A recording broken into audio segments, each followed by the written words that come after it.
Hello viewers, welcome to my channel DD Exclusive. Please subscribe my channel and hit the like icon. So guys, আজকের এই tutorial কিভাবে আপনি আপনার Android phone দিয়ে DSLR এর মোডে ছবি তুলতে পারবেন। এর জন্য আমাদের প্রয়োজন গুগল ক্যামেরা। ঠিক আছে, তো গুগল ক্যামেরা এমন এক ধরনের ক্যামেরা, এই ক্যামেরার মাধ্যমে আপনি আপনার ফোন আর্মি পিক ডিএসএলআর ক্যামেরা মোডে নিয়ে আসতে পারবেন আর কি। সো আমি বেশি বক করবো না, আমি তার আগে একটি কথা বলে রাখি, এক্ষেত্রে আপনাকে সরাসরি অ্যাপে না গিয়ে আপনি আপনার কোনো একটি ব্রাউজার চুজ করে নেবেন, হতে পারে সেটা গুগল অথবা ক্রোমপি। ঠিক আছে, সো যেহেতু আমার ক্রোমপি আছে, সো আমি আমার ক্রোমাপিতে যাব। ক্রোমাপিতে যাওয়ার পর উপরে যে সার্চ বাটনে গিয়ে আমি টাইপ করব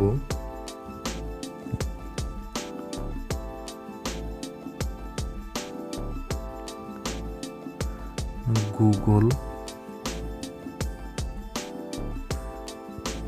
ক্যামেরা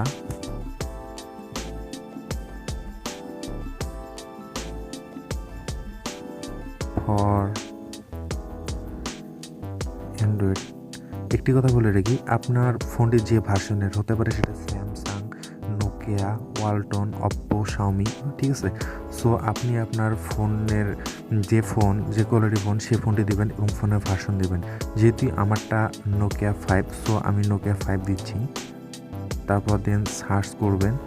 সার্চ করার পর দেখবেন এরকম একটা ইন্টারফেস চলে আসবে। উপরেই দেখবেন download Google camera app for Nokia. ঠিক আছে, এর ধরনের আপনি যদি আপনার স্যামসাংটি দিয়ে দেখেন, স্যামসাং চলে আসবে, যেটি দেন দেখেন সেটা আসবে, এরকম একটা ইন্টারফেস চলে আসবে। দেন আপনি হালকা স্লাইড করে নিচে যাবেন। নিচে যাওয়ার পর আপনি যেটা সার্চ দিয়েছেন, হতে পারে সেটা নোকিয়া, স্যামসাং। ঠিক আছে, যেহেতু আমি নোকিয়া 5 দিয়েছি, আমার নোকিয়া 5, 6, 7 বিভিন্ন ধরনের কোয়ালিটি চলে আসছে। সো আমি আমার নোকিয়া 5টা এখান থেকে চুজ করব।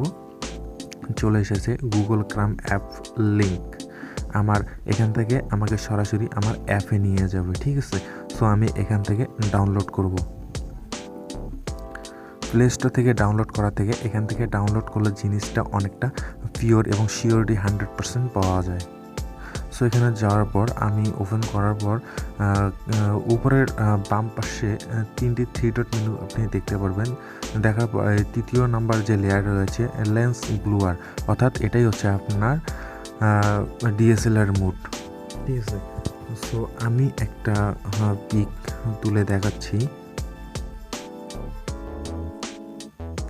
সো যেখানে ব্রাইটনেসটা ভালো হবে, আপনি সেখানে ক্যামেরাটা ভালোভাবে ধরবেন। ধরার পর দেন প্রেস করার পর আপনাকে হালকা করে উপরে স্লাইড নিয়ে যেতে হবে।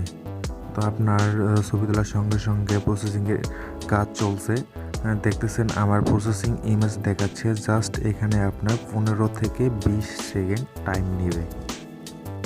এখন দেখুন আমার পিছনের ব্যাকগ্রাউন্ডটা এক ধরনের রয়েছে। যখন আমার প্রসেসিং কাজটি চলবে, তখন তার ব্যাকগ্রাউন্ডটা একবার চেক করে দেখবেন, পিছনটা একটু খোলা হয়ে যাবে। দেখুন হয়ে গেছে অটোমেটিকলি।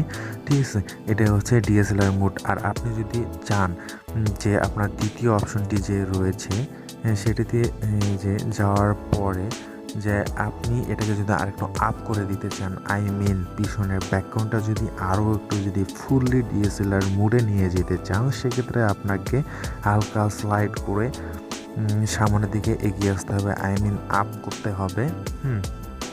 যাওয়ার পর আপনি ভালোভাবে খেয়াল করে দেখবেন আমার পিছনের ব্যাকগ্রাউন্ডটা। দেখুন আমার পিছনের ব্যাকগ্রাউন্ড ফুললি ডিএসএলআর মোডে চলে আসছে।